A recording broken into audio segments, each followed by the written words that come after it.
ৰূপহীহাটৰ হাতীপুখুৰীত আজি অৰ্থাৎ 23 ফেব্ৰুৱাৰী তাৰিখে হ'ব লগা কংগ্ৰেছৰ কৰ্মী সভাত যদি কোনো লোক উপস্থিত থাকে তেন্তে আইনমতে দণ্ডনীয় হ'ব। এয়া মোৰ কথা নহয় বা আমাৰ চেনেলৰ কথা নহয়, এয়া মাইক যোগে ঘোষণা কৰা কথা আৰু এই ঘোষণা কৰিছে নগাঁও জিলা প্ৰশাসনে। নগাঁও জিলা প্ৰশাসনৰ নিৰ্দেশত ৰূপহীহাট আৰক্ষীয়ে ৰূপহীহাটৰ অঞ্চলে অঞ্চলে এনেদৰে মাইক যোগে ঘোষণা কৰা দেখা পোৱা যায়। আহক আমি ঘোষণাটি শুনো।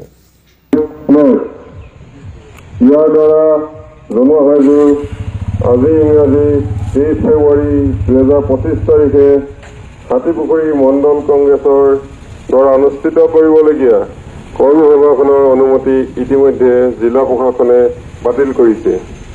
গতিকে সকলো ৰাইজৰ জ্ঞাতাৰ্থে জনোৱা হয় যে অনুমতি বহিৰ্ভূত এনে সভাত অংশগ্ৰহণ কৰিলে আইনমতে বিহিত ব্যৱস্থা গ্ৰহণ কৰা হ'ব।